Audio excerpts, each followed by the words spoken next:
podcast on the Athletic Network. It's Tuesday, January 12th. I'm J.E. Skeeth, rolling this morning with the Bassmaster, ripping them lips. Trey Kirby. Hey-o!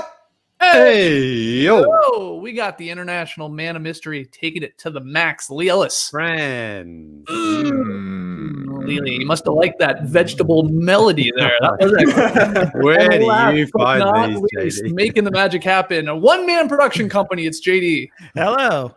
There he is. And here we are. Shout out to the stream team joining us live on YouTube. Keep doing your thing. Like, comment, subscribe.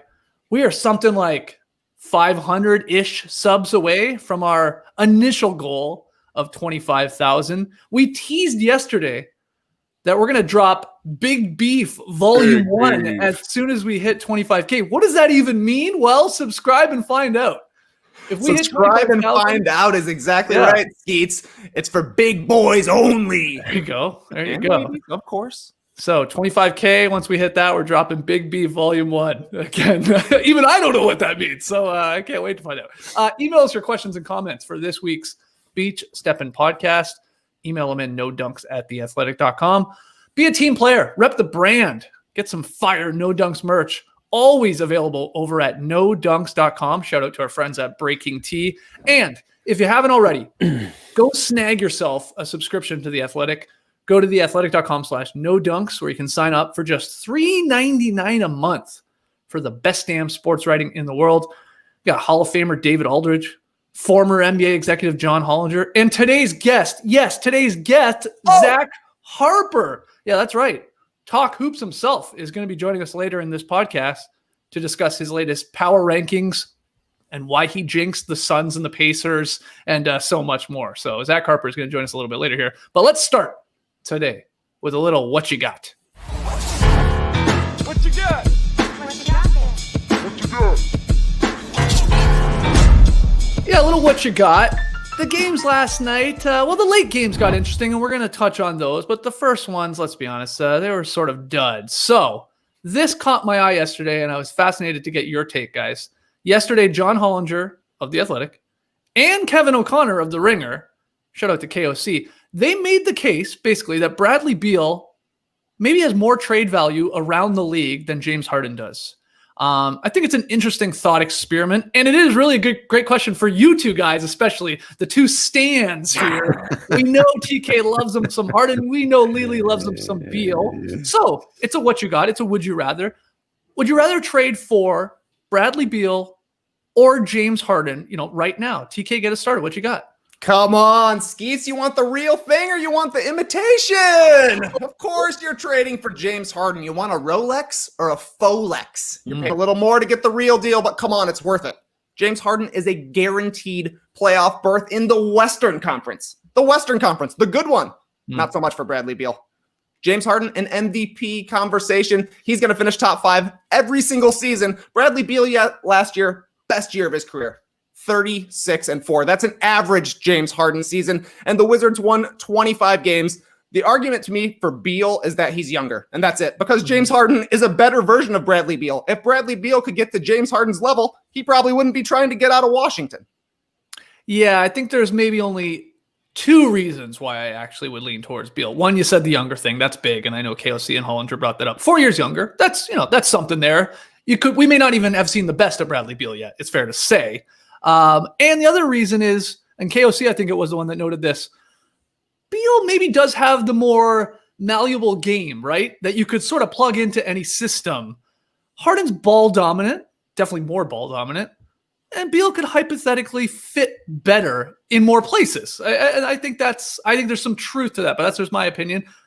Lee, you got Beal or Harden? Who would you rather trade for? Well, I think it does come down to where is he going to go? Because, for example, I think Bradley Beal to the Mavericks would be a good fit alongside Luka Doncic. I don't think James Harden next to Luka Doncic would be as good a fit because they both have a similar style of game. Beal can play off the ball, and Beal can also be the facilitator and playmaker when he has to be. So I think that's a better fit for him.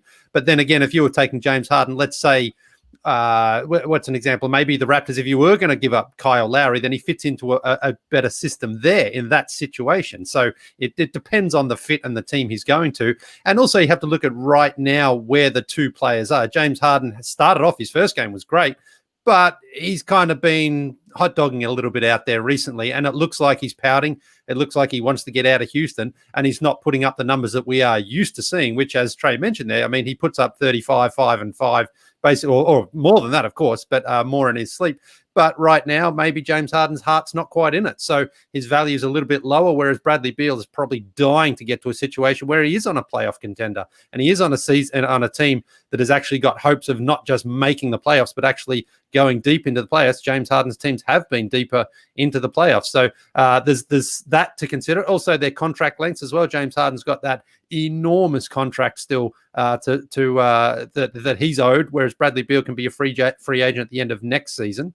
And so there's those things to consider. But in terms of players, James Harden certainly has achieved more in his career to this point. But does that really count going forward if James Harden perhaps brings a little bit of baggage, which he's carrying right now, both in terms of his performance and his physical condition? So, you know, clearly Bradley Beal is I'm more of a fan of his than James Harden, but James Harden, certainly if he goes to the right situation, maybe he'll be rejuvenated and be an MVP candidate again. I don't think he is this season so far, but certainly we know he can go out there and put up 50 points, 60 points against anybody. Bradley Beal has also shown that he can get maybe not quite those 50s and 60s in the same way that Harden can, but he can get you 40, 45 pretty easily as well. He's averaging 39, 6 and 6 in the month of January now. Yeah, Bradley Beal is. I mean, that is Harden-like for sure. It's getting there, but you know, James Harden, when he goes on those stretches where he's just on fire, like we have seen, Beal hasn't had a prolonged period like that. But again, he's a different player as well. He's different sort of style of playing. So it comes down mainly to fit, which team he's going to go to and how he's going to slot in next to the other star player there. But okay, let me ask you this then. If you're the Philadelphia 76ers, I'll go to you here first, Trey. Would you rather Harden or Bradley Beal? And I know it depends on what you'd be giving up to get him, but let's say it's pretty comparable. Am I giving up Ben Simmons? That's the big question. Probably. If I'm giving up Ben Simmons, give me Harden in a second, because they're gonna need somebody to handle the ball, somebody to make all the plays. And you're right, Lee. He's not into the season. James Harden isn't. You're seeing people in the stream team saying character matters. I agree. But also scoring matters, assists matter. James Harden has led the league in scoring 3 times. He's led the league in assists once. He's leading the league in assists right now, despite not really caring to play for the Rockets. If he gets to a new team, he's going to be completely rejuvenated, playing for a championship contender. I think this is an easy choice. I think Bradley Beal would trade spots with James Harden in a second. I think Bradley Beal would like to win more than 50% of his games once in his career. He's won 3 playoff series? That's a season for Harden. Give me James easy. Lee, same question.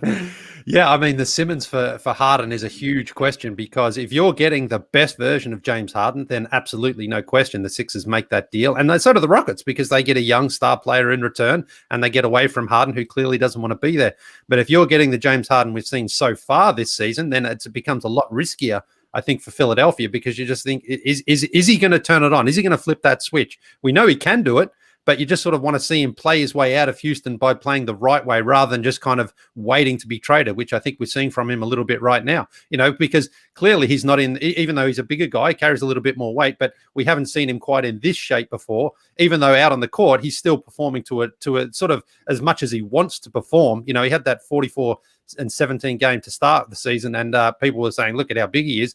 He hasn't reached that level again yet, but we know he's capable of doing it. So if you're getting that version of James Harden, the best version of James Harden, then the Sixers do it in a heartbeat. But if you have any concerns that maybe James Harden is just like, I don't even know if I'm into it at all this season, then it becomes a bigger risk there for Philadelphia. Right. But we think the reason for him hot dogging, as you called it, lollygagging, whatever you want to call it, going through the motions, is because he's demanded a trade from Houston, and he's still playing for the Houston Rockets. And he's like, absolutely, okay. yeah. And I'm not saying that's the way to go about it. You should be a pro and all that, and still play your ass off. But I'm gonna bet, like Trey's saying, if he's moved to another team, we're going to see the Harden of old. That's my guess. I don't think he's suddenly become like, a B player. He's still A plus for sure. I think it's his attitude. That's the thing. His attitude is bad right now, and his body language is bad. There's just no question about that whatsoever. And just the whole situation there in Houston. I mean, the Rockets have given him everything for the last 8 years. Mm-hmm. And so he deserves to at least play his way out of there the right way if he's going to go and continue to have his trade value at its absolute maximum, because I don't think it is right now. I think it has taken a little bit of a hit because teams, he's available. A superstar MVP caliber player is available.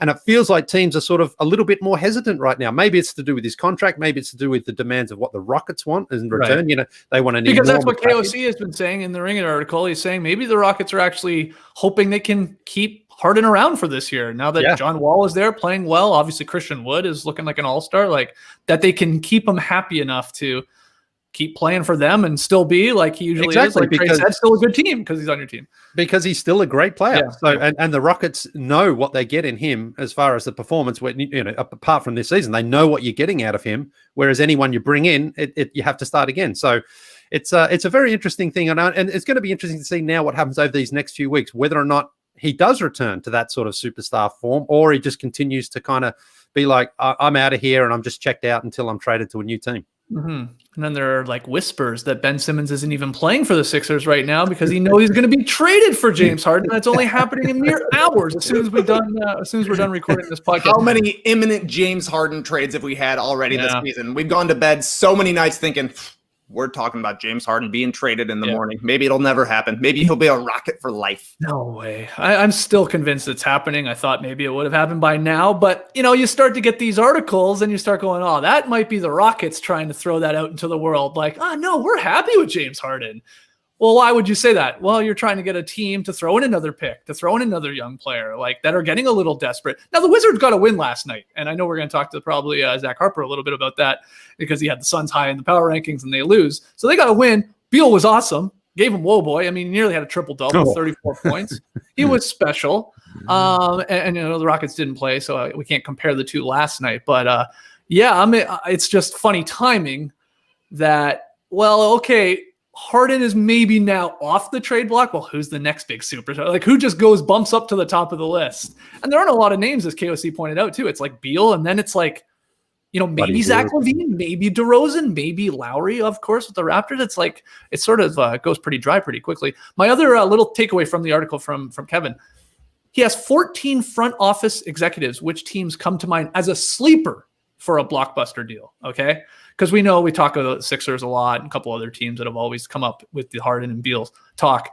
6 of the executives responded with the Pelicans, which I think is a little interesting, right? I mean, David Griffin, not afraid to make a big move. They have a ton of draft picks because of, moving Anthony Davis and Drew Holiday. So they have so many draft picks to play with, and they have young talent. And they have a coach in Stan Van Gundy that you look at, and I mean, we talked about it when they first got him. We're like, oh, that's a team that wants to win right now. Do you think there's a possibility, Trey, that Griff would do something like that? He sees Harden available and pulls the trigger for that? Well, David Griffin is very smart. Stan Van Gundy likes to run pick and roll. Seems like a match to me, especially when you throw in the fact that New Orleans is an excellent party city eventually. I mean, it seems like a perfect fit for James Harden. Can you imagine him and Zion next to each other, both wearing those blocky City Edition uniforms with the blue on top, the red around the waist? They look like a bunch of chunky boys out there, but they get some baskets. There's no doubt about that. I don't know.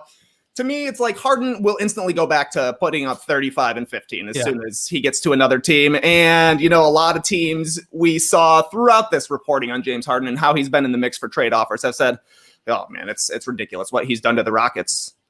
But are they wrong? We would actually maybe do the exact same thing. The talent is immense with Harden, and you're going to get the best from him whenever you're the team that actually says, yeah, we want you, man. We're willing to give up stuff for you and try and win a championship here. That's not Houston right now, despite the fact that they seem to have found some decent pieces around them. I could see it happening with the Pelicans. They've got some defensive players there too, which might be a nice supporting cast for James Harden. We saw that work with the Rockets, obviously. I can see that being in the mix. People in the stream team are saying Zach LaVine and change for James Harden. Make my day. Oh, yeah, that definitely would. It would definitely make your day. You would buy a Harden Bulls jersey instantaneously. Oh, my goodness. I don't know. That would be a tough one, Skeets. 13, Why? That was my basketball number, but that's also Joakim Noah's Bulls number. Are they going to reissue that jersey for a living legend? Oh, I don't know. Some of the other teams that the executives responded with, too, here before we wrap this up, Lily, was the Heat. Now, they've sort of always been linked to like a blockbuster player. 2 said the Knicks.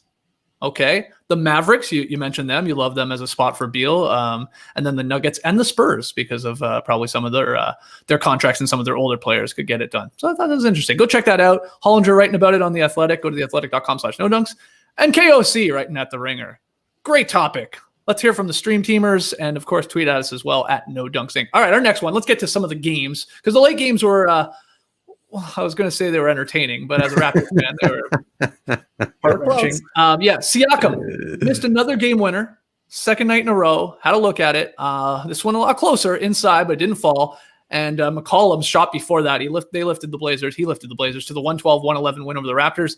And then we also had the Kings holding off the Pacers, high-scoring affair, 127-122. They got some help from the replay center. Shout out to Joe Borgia.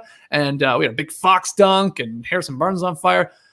Bigger win last night, though. Was it the Blazers over the Raptors, that 1-point victory coming back, or the Kings? So, that's a quality win over a good Indiana Pacers team. What you got, Lee? I'm going with the Sacramento Kings because they desperately needed a victory last night, and it looked like they were going to blow it in typical Kings style. They were leading this game, and then the Pacers took over, and you thought, that's it. The Kings are going to blow this, but they didn't. They hung on, and I've got to give a huge shout-out to Richaun Holmes. His fourth quarter was incredible. 4 blocks, and on the play that Buddy Hield hit the 3 that put him up by 4, it was his hustling play. He didn't sort of get it clean, but he kept the ball alive. It went out to Buddy Hield. He knocks down that 3-pointer, and that basically sealed it. Then De'Aaron Fox had that huge dunk at the end of it. But Richaun Holmes, I mean, his energy on the defensive end is so important to the Kings because they've got such an awful defense otherwise. And Holmes last night, there was that one play, the goaltending play there on Domantas Sabonis, which wasn't a goaltend. It was a great overturn by the officials there because it was a great block. And he just gave them that energy that they're needing because the Kings in the last, I think it's 4 games in a row now, they've given up 120 points. And finally, they get a win because if you're giving up that many points, teams are just scoring anytime you want. And so for the Kings to actually hang on and get a victory against a very good team too, a very good disciplined team, a good closing team like that, I think is huge. The Raptors, Skeetsy, I don't know, man. They shouldn't have lost this one, but they did. They're just in a bit of a funk right now. But I'm going with the Kings. And Tom Ziller, his newsletter this morning basically said, for the Kings, make it make sense because they look awful at times. The Raptors, actually, their last win came against the Kings when they put up 144 points. The Kings, you just expect them to blow things, and they didn't last night. They hung on for a victory. So I'm going with the Sacramento Kings. Also, I just didn't really want to rub it into you, Skeetsy. I'll let you sort of say whatever you want about the Raptors. I mean, at this point, it's like, as a Raptors fan, would you rather just your team lose by 20 points or lose by 1, at the buzzer? You have a chance with your star player in Siakam coming up short, unfortunately, now back-to-back nights. I don't know what's worst. I really don't. Like, here I am, Trey, last night. It's a late game, of course, on the West Coast. I'm watching it in bed. I took it to bed. Sometimes, those late games, I'll take the phone, I'll take the iPad, and I'm lying down in bed. We got Luna, the puppy. She's sleeping. Nora's out cold. And I'm watching it. So here we go. All right. Raptors looking good. They're build a lead. Oh, here come the Blazers. Oh, here comes Melo. Oh, boy. Here we go. Oh, McCollum hits a great shot. That was a beautiful shot. From nice. He's cold-blooded. And then, all right, well, here we go again. And, Siakam, they post him up this time. He's obviously the number 1 option this night. He wasn't in the Warriors game. I think that was sort of a bailout, and he gets it in the backcourt, and then he tries to create. Obviously, we already talked about that. But he does his little up and under spinneroos and had a good look. It's played well. It's that little pop-a shot, sort of little dinker dumper really from Siakam, and it doesn't fall. And I just looked at my phone. I went to Twitter. I put a frowny emoji and then put it down and just rolled over and went to sleep like instantaneously. And I woke up this morning singing something along the lines of, I still believe in my basketball team. I was singing that. I was like, the last thing I did before I fell asleep was saw my team lose another heartbreaker. And Siakam had a monster game. He had the triple-double. He played really, really well. but they come up short. So Trey, I guess it was a long way to ask. Would you just rather your team lose by 20 points or lose that buzzer? I mean, or have a chance. Oh man, I don't know, Skeets. I felt very bad last night because it honestly reminds me, this season for the Raptors right now reminds me of the start of the season for the Bulls last year, where they would get these massive leads. They would go into every fourth quarter with a 10-point lead, and somehow they would figure out a way to blow it. I don't know what is going on with the Raptors, because Siakam had a great game last night. He was really giving it to him in the post. He was scoring. You know, there was definitely times when Robert Covington was coming out on top in that matchup, but in general, Siakam looked like he was in control, looked like he was getting the shots he wanted, and he got a pretty nice look there at the end as well. Posting up, I think, is a tough look for any player regardless. Like, you don't see a lot of ISOs for a post up all around the league, even for a big guy. You know, that's definitely a 90s thing, but he made a nice move. He got a nice shot, just wouldn't drop. Similar to the Jonas Valanciunas versus LeBron not too long ago, where the ball was just on the rim so many times, couldn't drop. But I don't know. I would try something else at the end of the game. I mean, I know they didn't try to get Siakam the ball against the Warriors. Draymond really blew things up, and it had to be a create situation for Siakam. But he's so much better when he's on the move, when he has somebody setting a screen for him and tilting the defense so that he can attack. Maybe give it to Fred VanVleet. Maybe give it to Kyle Lowry. I know they're shorter guys, so it can be tougher for them to get some shots off, but I would try something different. Siakam is a great scorer for 47 minutes, but when you give him the ball and say, go against the set defense, it's tough times. Yeah, he scores in the flow of a game. And this is where, like, I mean, to make a weird baseball comparison, it's like he just pitched like 8 great innings and they still have him going, you know, to close it out in the 9th in a close game. And, you know, he gives up the dinger as the pitcher. He just can't close it. And that's sort of what he struggled again last night. He couldn't close it despite having an amazing game. That's all you're going to remember. Or people that didn't watch the game are going to go, oh, well, there's your star player. He's not clutch. And I wonder if it's true, because you're right, Trey. I'm with you. And this was always the worry. He's not like a give him the ball and go create some space and get us a bucket, because it's not really who he is. It's not. I don't know if he'll add it. I just don't know if he'll ever be that, because and look, both these shots fall and we're saying, oh, okay, you know, the Raptors are back on their way and they're winning this game. Like, he had their looks he can make. That's the thing. They weren't like insane, like just like falling out of bounds and tripping over himself and like fumbling in a way. Like they're shots he can make, but he is not that guy. Though you said do something else. I don't know the Raptors have that guy as much as I love Lowry and VanVleet. Like you said, the size, it's a limitation in that moment, right? When the defense is focused on a particular player, because there's, you know, less than 10 seconds and you sort of have an idea where it's going to go. Can they create the space? So what do you think, Lee? Like, I mean, are Raptors fans, or not even like casual NBA fans, are they being too hard on Siakam here? He's played really well over his last 5 games, but has obviously come up short. Yeah, it's right the story when the ball's in the air. If he hits these last 2 shots in the last 2 nights, then yeah, Siakam's back. He's clutch. He can finish games. He is the guy they go to at the end of the game. That's just how fine the line is between being a GOAT for the right reasons and a GOAT for the wrong reasons. That's what it comes down to. Siakam, I like the fact that Nick Nurse is like, you're our star. We're going to you. Don't worry about what happened last night. We're going back to you again tonight and just see what happens. And again, that ball drops in. Or if he switches that one the night before against the Warriors, it's like, see, you can trust this guy at the end of the game. Then he just had to shake off that bad start to the season. So I still think, again, that the Raptors will be fine. I believe in their continuity. They've been obviously competing a lot better these last couple of games, and they did have a big blowout victory against the Sacramento Kings. It's just when things aren't going your way, that's what happens sometimes. And again, you got to give credit to the Portland Trailblazers last night, because they seem to be down this entire game. But as we know in the NBA, you just go on a little bit of a run there, and then you get the right break at the end. And CJ McCollum afterwards, he said, listen, I work on this. This is not an accident for me. That sort of shot is really in his bag. You know, he likes to get to his spot. Yeah, Raptors can use a guy like that could get that shot. That's what we're getting. And he got a good shot. But the Raptors had a chance to win. They've had a chance to win the last 2 games against 2 good teams playing good basketball. Just can't do it. I still think Siakam is going to be fine, and I certainly wouldn't be trading him or anything like that right now. Ride out this rough patch, and hopefully the Raptors get back on track soon, because I think they will. Yeah, what are they, 2-8 now? Yeah, 2-8. Greatest 2-8 team in NBA history. I'm telling you.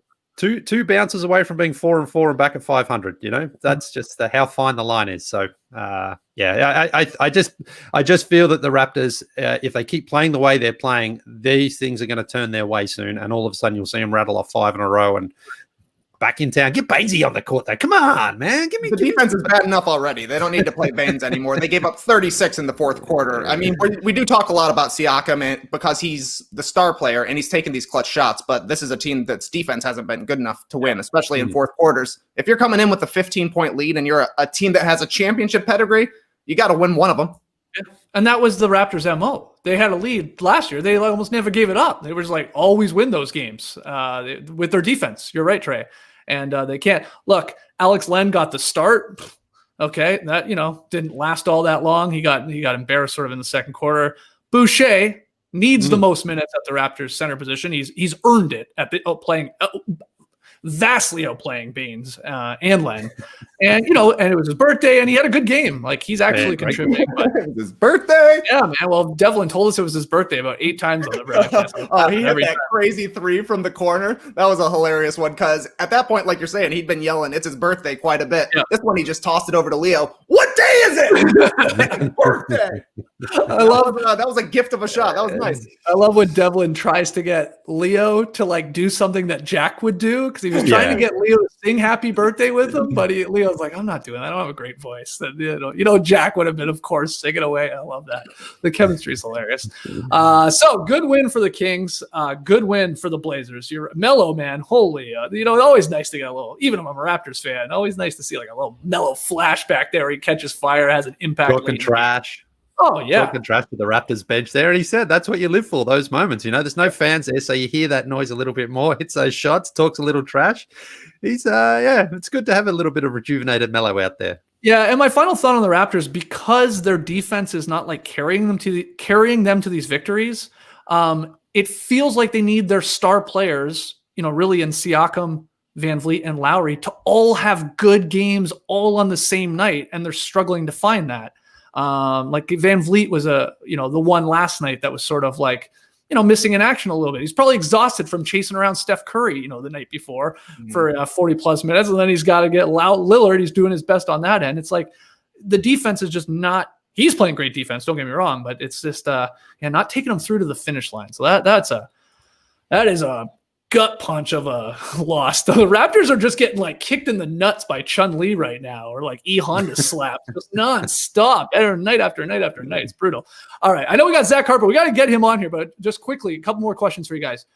Who's having the sneakier good season? That's how I'm asking it. Gordon Hayward or Khris Middleton? What you got? Who you got, Lee?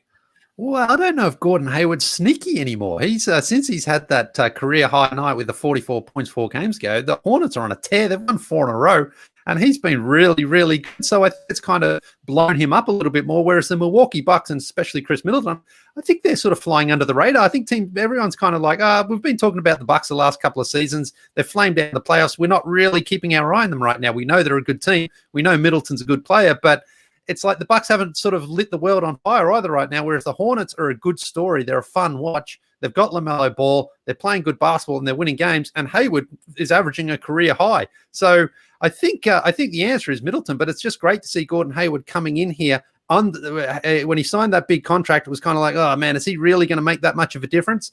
And right now, the Hornets are starting to figure out, like, okay, he is our guy. He's our go-to guy to score the ball. And let's go through him. Let's go through him and see what he can do. And again, it's not just him. There's some other factors there for Charlotte, but I think Gordon Hayward's having a very good season. So I think the answer is Khris Middleton. Yeah, this is a tough one, Trey, because let me just give you the stats for both of these guys. Gordon Hayward, 22.5 points per game, 5-4. He's currently in the 50-40-90 club. I know it's incredibly early, but his usage percentage back to his Jazz days. He signed that big 4-year, $120 million deal, and he's delivering, especially in these victories. Middleton, 22.5 points per game, 7-6. He hasn't missed a shot, I don't think. His shooting splits are 55 from the floor, 49 from 3, and 94, Lely. I know that gives you a boner from the line. He's hitting over 4 threes a game. He's got the same PER as like Luka Doncic. And I think both of these guys are a little bit under the radar. So who do you have in this question? The sneakier good season right now, Trey? I'm with Lee on this one. Yep. I think that Middleton is having a more sneaky season because he's an underrated player to begin with. He's an under the radar player, and he's playing on a Bucks team that we've seen now in this incarnation for what? I don't know. This is maybe the 4th season, and this is at least the 3rd season that they're going to be a championship contender. It's going to be tough for people to care about the Bucks the way that their playoffs have gone the past couple of seasons until, they string together 18 straight wins or whatever it was last year. They'll have a streak where they look like the best team in the league, and then we'll start talking about Khris Middleton having a 50-50-90 season, because Lee's right. If you go on a House of Highlights page, if you go on an MLG highlights, you're seeing a whole bunch of Gordon Hayward clips. That guy dunked on Nerlens Noel last night. That guy caught a full court pass and somehow shot a 12-foot jumper. Incredible stuff. But the Bucks, it's like, yeah, we expect you to win. We expect Giannis to put up huge numbers. Khris Middleton, you're probably going to be an all-star, averaging 22 to 25 a game. We know what we're seeing, whereas Gordon Hayward's a little bit shinier, a little newer there in Charlotte, putting the team on the map again. Whereas Middleton is just doing the same incredible stuff that he has been doing, and he's slept on to begin with, and we're sleeping harder on him right now. Yeah, I think you guys got the right answer here. I think also a part of it too is, of course, Middleton is not the best player on his team. That's going to Giannis, despite putting up those amazing numbers, like I said. Whereas Hayward is the face right now of the franchise, and that's even with LaMelo getting some love and buzz and some of their other young talent coming through and Terry Rozier having his moments. It's Hayward when you're putting up those 30-point nights and getting victories. That's the other part, like they did last night. That's you're not as quiet maybe, but it's still a sneaky good season if you ask me right now. Those numbers for both those guys, especially the efficiency, is just lights out. Final one here. You brought up that 12-foot baseline jumper there from Hayward. Now that was led by a LaMelo full court pass. I think Lely was Mr. Worldwide Wob last night, tweeting that one out. Yeah, that's right. That's how you captioned it. And then I think it was UTK, correct me if I'm wrong, sort of asking the question on our Twitter page, who would be like the other teammate with LaMelo in NBA Jam? Because he's a no-brainer just with the highlights there. Would it be Hayward, Bridges, or Terry Rozier? Who would be LaMelo Ball's, current day NBA Jam teammate? What's the answer, Trey? You asked the question, I think it was you. Was it you or was it Tass, or I don't know? When it comes from the factory, you never know. You never know. Yeah. You never know. It's a union factory, so it's all the same. Right. But it's a tough question. Gordon Hayward, clearly the best player on the Hornets, the most important player. He's their best scorer. He's probably their second best passer. He's their best player. He's an all-star candidate, no doubt about it. Terry Rozier, though, has been having a very, very solid season. He's shooting 43% from three, averaging 19 and a half a game. He's not having to do as much assisting now, so he's only down to 3. He's not quite the lead ball handler. I can see him sitting next to LaMelo, having fun, playing a fast game on NBA Jam, but give me Sky Miles Bridges. The numbers aren't crazy. They're not going to wow you. He's only at about, 9 points per game right now, but he is an instrumental part of this team, I feel like, playing defense, getting up and down the court, and he would be an incredible alley-oop duo alongside LaMelo because, like we're saying, LaMelo's a guaranteed highlight. You're flipping on these highlight channels, he's getting highlights cut because he scored 8 points. You don't see a thing that says 8 points, and you're like, oh, I got to see this. If they're cutting highlights for an 8-point game, something must be special. I love it when Bridges and LaMelo are on the court together. Bridges and LaMelo have formed or are part of a lot of the most successful lineups that the Hornets have been running out, probably because they've been playing against benches versus starters, but they have been an effective duo, and that would be the team I would go for because you also need somebody that's going to push people, right? When you're pushing or when you're playing defense in NBA Jam, a lot of it is pushing, and I like the jacked nature of Miles Bridges to be helping there. Yeah, a little throwback to Alonzo Mourning, Larry Johnson Hornets days. You get those biceps and those shoulders. Lee, that's the one video game I know you've played in your life, NBA Jam. Who's your teammate for LaMelo? Yeah, I think it is Bridges too, because he gives you the dunks. You're shooting 43% from 3 this season. Well, I know it doesn't always really count, but if you can get a guy who can hit those threes out there with LaMelo, who's not a great shooter, then I think that's great. So, I would go Bridges because he would do those somersault fly high in the air dunks to come down and jam it. And, it's funny, like, talking about NBA Jam because I know Shea Serrano's got an actual, the whole box of, what do you call it? Like the whole arcade version. Yeah. Got to get one, man. I got to get one. I want to get to play with my kids because it's just such a fun game to play. And, you're always in it. You're always in. There's never really a huge blowout in NBA Jam because guys can always just get hot. And the computer kind of makes it like if you are down, then It's all of a called sudden, rubber. It's called rubber banding. Yeah, it's built Yeah, into it's- the game. Yeah, if you get a lead, it's so like the other team that can come guy, back. that guy who isn't a great shooter all of a sudden catches on fire. So yeah, I think LaMelo and Miles Bridges would be a great duo. Look at you guys sleeping on Gordon Hayward and his sneaky good season. You guys are taking a guy because he can dunk over a guy who gives you 30? Crazy. Crazy. All right, that is a fun one. We have it up on our Twitter page. So go vote in the poll, or let's hear from you guys over there at No Dunks Inc., or let us know in the stream team or in the YouTube comments. All right, let's take a quick break. And then now let's bring in our guest.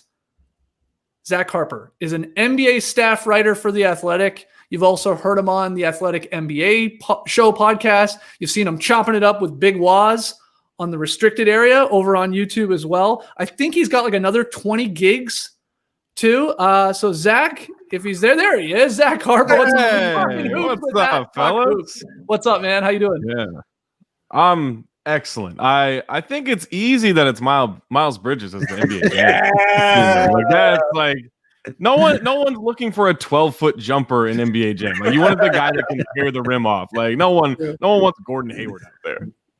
That's true. But Gordon Hayward is like, he's not only having a sneaky good season, he's sneaky strong, guys. So he can push some people around too.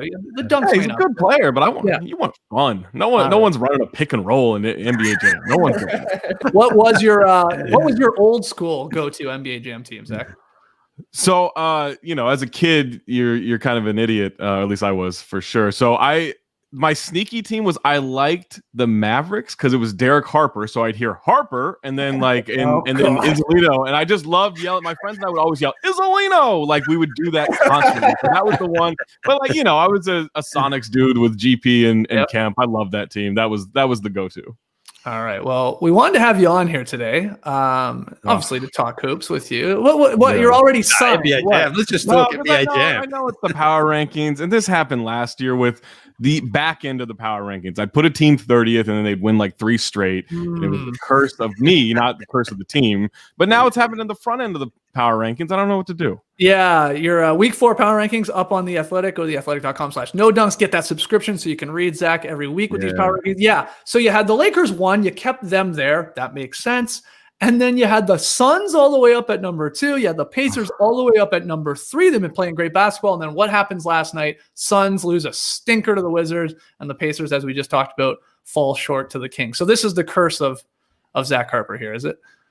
I think so. I think it is, because it's not that the Suns lost. They got obliterated by a horrible team, right? Yeah. Like that's the issue. And then with the Pacers, I can deal with them losing a West Coast road trip game, but like to the Kings, who I said this is the worst team in basketball, and they have the worst defense in NBA history, which they still do after that game. Right. But I was watching that game, and I don't really root for stuff anymore. Like I just want good basketball. But I gotta admit, when Buddy Hield hit that 3 in the corner, I was like, "Come on, guys, you're supposed to blow this game." It was at that point I knew, all right, I'm just cooked this thing. What it's like on Mondays, you're just watching the games like, oh my goodness. I tried. I'll just like keep an eye on the games on Monday, like on my phone, and then if there's something really good, I'll go watch it. But usually Mondays, I'm like, I got to get away from basketball. It's been too much, and I know I'm just going to look like more of an idiot than usual. What of those two teams? Who do you have more faith in, the Suns or the Pacers? More faith in being still in your top 5 as the season goes on. Surprisingly, I think the Suns, like the Pacers are great, right? Mm-hmm. Pacers are really, really good, and Sabonis is good. Oladipo looks like he's mostly back, although he's making a few confusing decisions each night. Brogdon's been great. Miles Turner's blocking everything. Like they're really good, and in the East, I think you can feel comfortable with them. But there's something about this Suns team. And I mentioned this before, but the fact that Booker's not going crazy, Chris Paul's not going crazy. They're just playing good team basketball. Like that seems more sustainable to me, because once Booker gets cooking, once Chris Paul starts hitting more shots, like I don't know what the ceiling for that team is. Like they're not going to be a contender in terms of being able to knock off the Lakers unless an injury happens to Los Angeles. But in terms of like, could they be the 2 seed? Like at this point, I don't think that's crazy. I mean, 2 seed seems pretty extreme to me, but I guess you're right. Like they've been getting some growth we've seen already from Cam Johnson, from Mikal Bridges, who that was kind of going to be a question coming into this season, right? They played incredible in the bubble, and it was going to say, okay, 8-0, are they going to be able to do it this year? They added Chris Paul, and like you're saying, it hasn't just been the Booker and Chris Paul show, really. It's been everybody contributing for him. So I can see them stringing together some wins, man. If the Suns go from out of the playoffs for a decade to the 2 seed, I don't know, man. I've been a Chris Paul hater for a long time. I turned the corner last year, but I might have to delete all my takes off the internet if that's the case. From your power rankings, Zach, especially when you compare it to like your preseason, sort of like where you thought teams might sort of fall in the rankings, who's been the biggest surprise to you? Is it the Suns, or is it even a team that's like way lower than you thought they were going to be?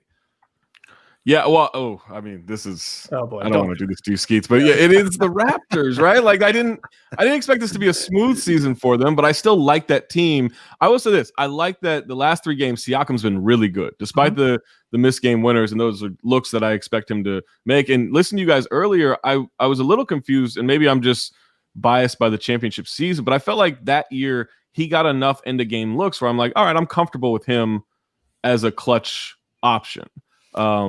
I felt like he did a good enough job there, but in terms of, I guess maybe last year, this year so far, maybe you just feel differently because you've also got more skin in the game than I do with that. But I do expect this Raptors team to be like in the 4-5 mix by the end of the season. I don't think they're toast by any means. 4-5 in terms of the standings, yeah. Right. Not in the power rankings. I was going to say, just in these. Yeah. Go ahead, Lee. One team who had a very strong week went 4-1 on a road trip. The Oklahoma City Thunder. You bumped them up from 28th to 21st. What's your feel on the Thunder? Are they a team that people are just like, forget about them, and that's why they're racking up wins, or are they actually kind of like they were last year, just a little bit better than everyone sort of thinks, and they could, a playoff berth is not out of a range of possibility for them?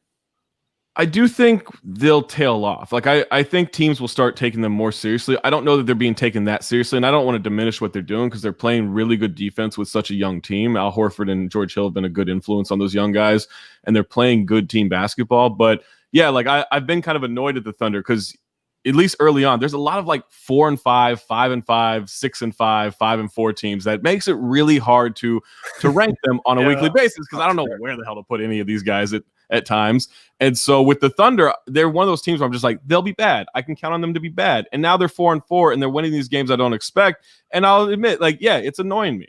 The Thunder are annoying. They're supposed to be losing games. They want to lose games. Their net rating is terrible. Like, they should be, kind of at least looking out for my power rankings. That's what I think they should be doing. Like, they're not being a good teammate to me. And so I think the Thunder need to lose more games. Has this season been, I mean, I know it's still early, but has it been more difficult to actually like slot these teams in because of these weird like games? It feels like every night, these weird swings. And like, obviously because we got a pandemic going on, we got like the Raptors aren't even playing at home for crying out loud. Like, has it been more difficult than it usually is, or it is always sort of tough? It's always, I mean, the early part of the season is always tough, but it's definitely been more difficult. And I tried to, like, my whole process, and this may shock some of the commenters on the power rankings each week, but I do actually watch the games and put a lot of work into these power rankings. It's usually my entire weekend, Friday, Saturday, Sunday, is me working on these power rankings, much to the chagrin of my girlfriend, who's like, can we at least, like, watch a movie or something? I'm like, no, I've got to see the Raptors game. And like, that's what I got to do. And so, like, the last 2 weeks, I've been like, I'm going to do my like really like set in and order these teams. So Friday, I get all the updates, I get all the numbers, and I order what I think is going to happen in the weekend.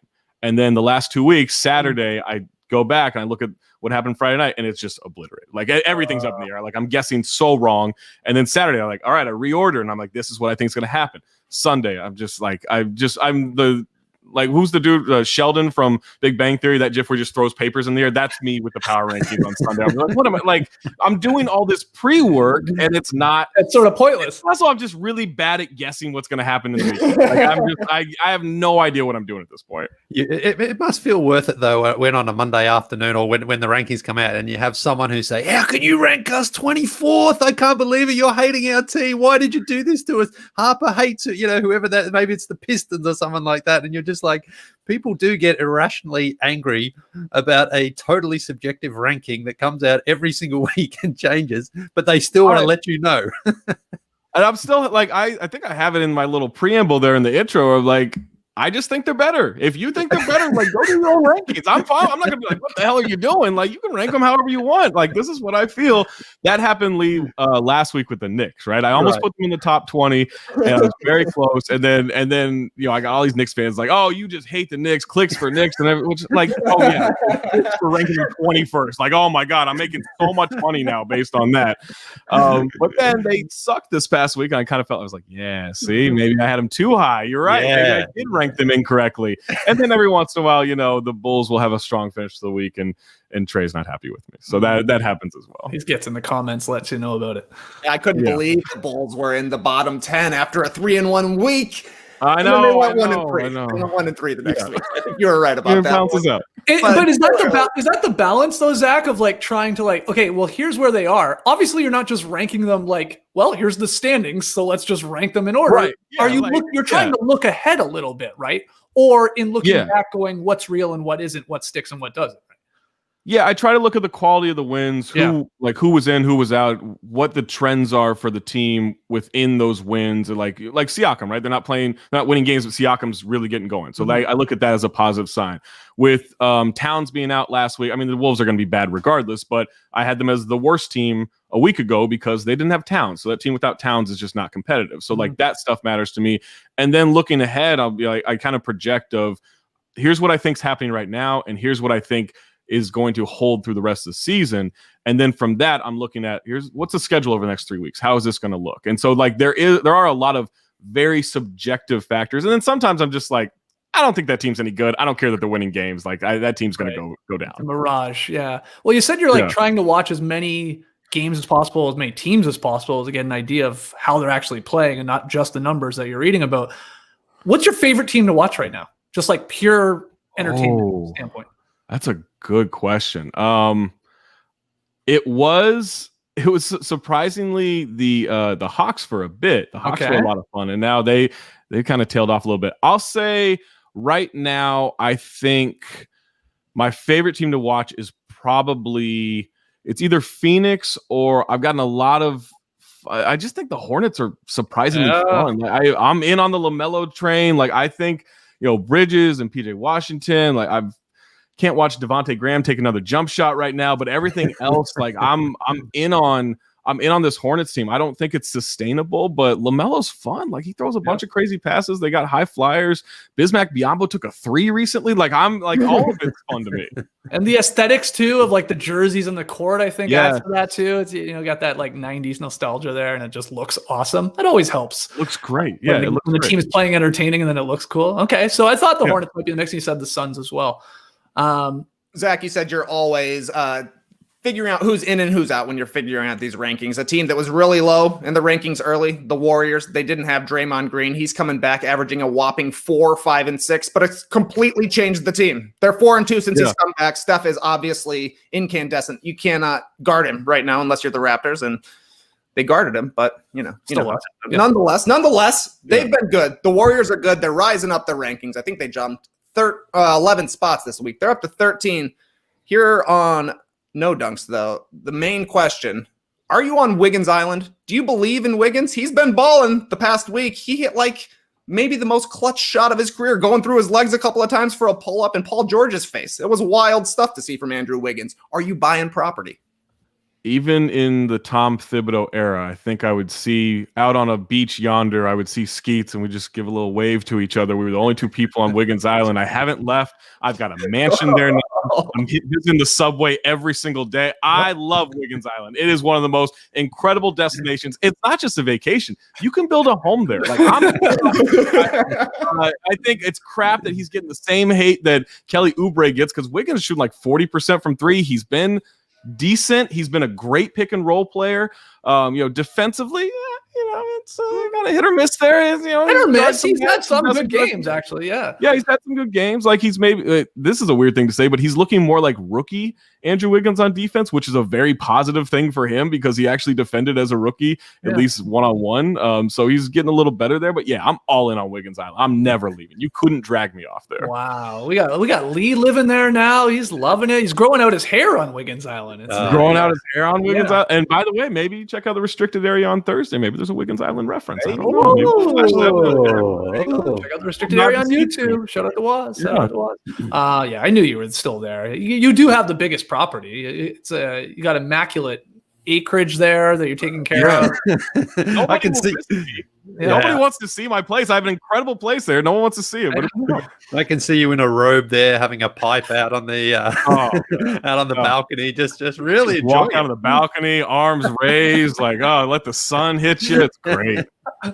We talked about the Wolves at one point being the worst team in the league. You said you had the Kings. Like, do you really think the Kings are the worst team in the league, or are they just slotted in week 4 there in the power rankings, number 30th? I mean, before last night, like I was watching their games. I'm just like, this isn't an NBA team the way they're playing. Like, Buddy Hield has been horrific. Obviously, the Bagley drama, the Fox stuff, like he's been okay, but he's not been any good, at least in terms of leading a team. Holmes has been solid, and Harrison Barnes has been solid. Obviously, Halliburton's good for a rookie, but no, this team's been terrible. I mean, they still have the worst defense in NBA history. It's 11 games, and you do have several teams doing that right now, at least in the top 10 for worst team defense in NBA history. So there is a lot of that trend going on. I don't know that they'll fix it at any point, because I just also look at that roster. I'm like, it's not good.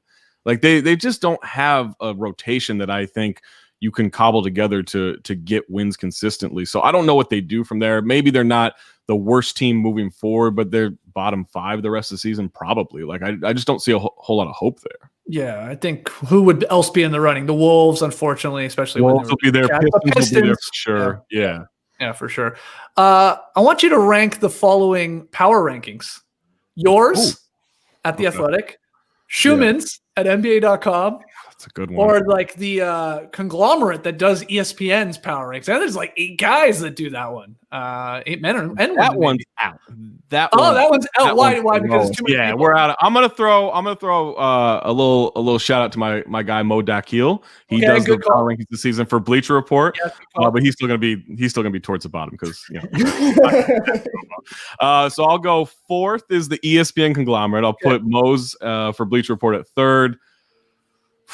Man, you know what? Whatever. I'll be egotistical. I'm putting Schumann 2nd. I'm putting me number 1. There we go. I'm working that stuff every single week. I got the best power rankings out there. They're often wrong, but they're the best ones. That's what's important with power rankings. Not that they're right. They're the best ones. They're the most fun ones. You know, Schumann's going to just have those little like stats like, oh, he's 3rd in pick and roll coverage in the NBA. You know, right? Exactly. Oh, I get it. Here's some smart writing with the power rankings. You don't get that with me. You're getting fun. You're getting GIFs or GIFs, however you want to right. I love that you had to cut down on the number of GIFs that you were including in the power rankings.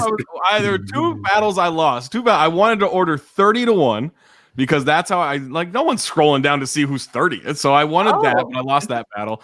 And then it was just I was killing everyone's phone and data, and so you had to cut it down to 15 because you had a GIF for every team. Yeah, a GIF on the beat. And then, and it's actually a lot easier for me because coming up with 30 of those things every week was hard. 15's hard enough, so trying to keep it somewhat fresh. I'm pretty sure I've repeated some several times. But you said it takes you all weekend to write the thing, though. Is that fair to say? Yeah, so I probably spend. So I usually do. So I'm on radio from like 7 to 10 a.m. on Friday mornings, and then I have a pod from 10 to 11, and then I have radio from 7 to 10 at night. So usually in that like 1 to 4 range. For me, like I'm working on power rankings, kind of ordering things. Saturday I'll spend about 5-6 hours on it, and then it's pretty much from like noon to whenever I finish. Like 2 weeks ago, I finished at 1:30 in the morning on Sunday, and then last week I finished 10:45 at night. Super happy with that. I got to bed. It was great. That's when I was feeling great. And then last night happens. Then they're all wrong. Are you finding any time to continue to work on your 3-point shot? No, I can't find not hooking at all. The rims off my local one, or they put the locks on them. So, but Lee, that burner's always hot. I'm never worried. Like, can you beat Lely in a 3-point contest? I mean, you're confident in your power rankings. Are you confident? So I was asked. I think I was asked who the best shooter was of the media, and Lee's up there. So I think. Lee, Seth Partnow's got a heater. He can shoot. David Meneman's got a nice shot. Dave can shoot. Who else? Well, he's not really in it anymore, but Beckley Mason was a good shooter back in the day. But I feel I think it's a coin flip with me and Lee. Wow, we gotta make this confidence isn't a problem. Lee's a better set shooter. Like I'm probably better off the dribble. That's right. So 3-point contest, Lee might have you. 3-point contest. I think. It's gonna be a coin flip. I think. But Lee's a great shooter. Lee's really. We gotta make it happen when we're allowed to be around other people again. I mean, at any time that'd be a fun event. Media rankings are cool, but media shooter power rankings, that's rising to number 1 for me right now. I was devastated that I didn't get to go to that media game in the Bay Area a year and a half ago or whatever. I couldn't make it up there, and I was just watching. I was just like, man, I could be having a heart attack next to these guys right now. Oh my God, I could have hit a 3 and just collapsed. Like, I would have been great. Well, I hope you saw how that one ended there, Zach. Oh, geez. You were finals MVP, weren't you? According to Danny LaRue, weren't you? Yeah, it ended with us like yelling at Trevon Edwards, like because he was supposed to be our ringer, like hey, he's going to represent the Count the Dings crew, and he was terrible. He was awful. He played college ball, like he's good. Yeah, he played with them before. He was awful. That happens, right? You have those days. I guess so. What was that called? The Metro Media Jam. Yeah. I think Quinn Cook was an announcer or something like that. It was something weird. He was there, yeah. He was just hanging out. He was working on his media power rankings. Yeah, right.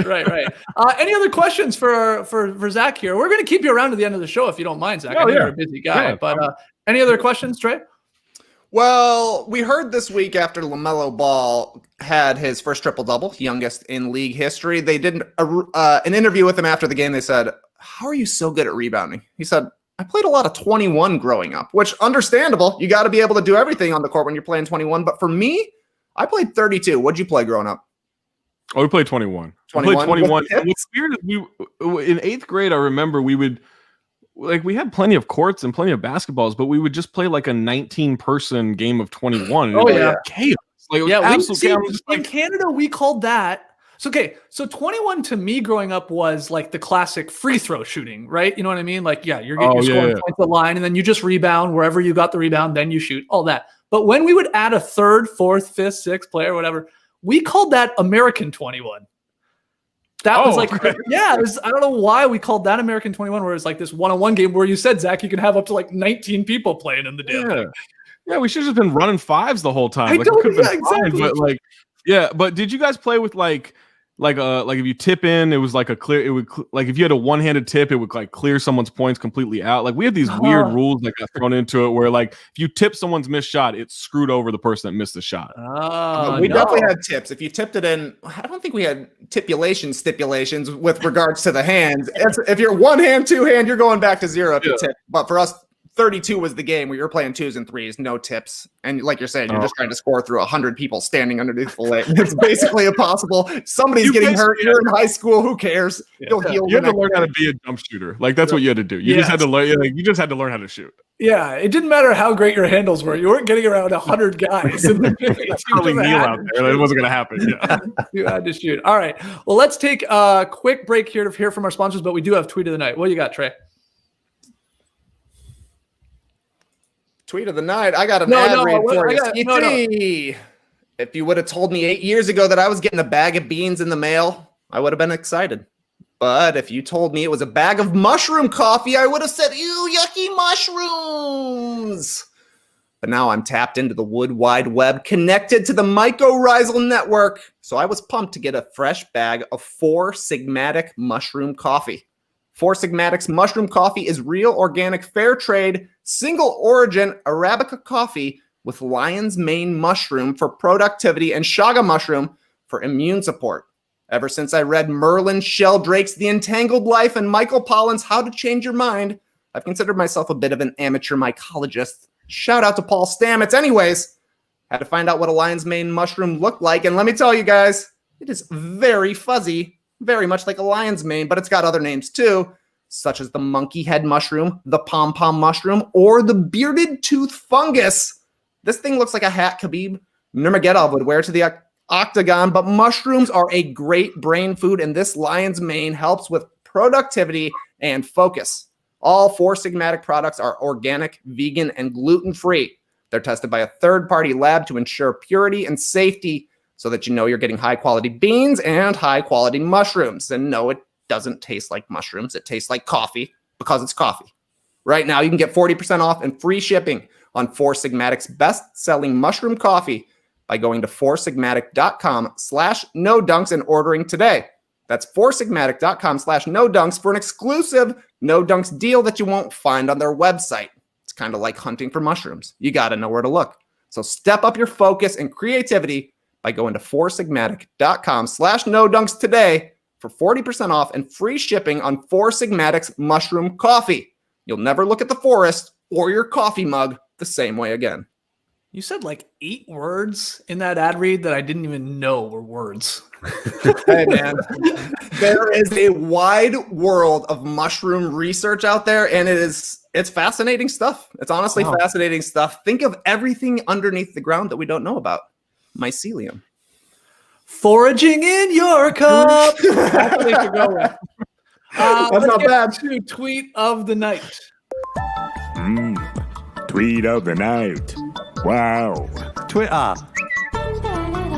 This is like the equivalent of Zach Harper ranking his power rankings first in all of the power rankings, because I'm giving tweet of the night to myself. Yeah, tweet of the night at J.E. Skeets, because I shared this video last night. This happened in the Grizzlies Cavaliers game. Weird moment with Andre Drummond and Kyle Anderson. Like, Drummond's telling him to back up, I guess, for the jump ball, and then he goes over because he's like not moving and pushes him on, touches him on the thighs to move him back. On the thighs. Yeah, and then Kyle Anderson flops, Zach. It's so weird. I've never seen someone push someone by the thighs before. Like, that was the weirdest thing to me. I saw that last night. I was like, what? Who pushes anybody by the thighs? And I then, mean, I guess you'd do it to like in a kid's game, maybe if a kid just sort of has never played before. It's like, no, you got to move out and you're trying to like move his thighs, but not a professional NBA player who doesn't seem to understand the rules and the requirements of where he has to stand for a jump ball. Chetty Osman is so mad at that whole situation too. If you look at him, he's just like, "Come on, guys, what are we doing?"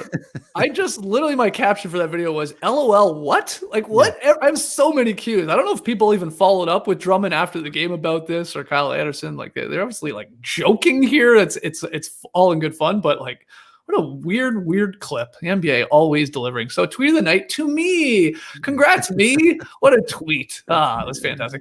Pick 'em results from last night. It was the Raptors-Blazers game. Blazers were favored by 5.5.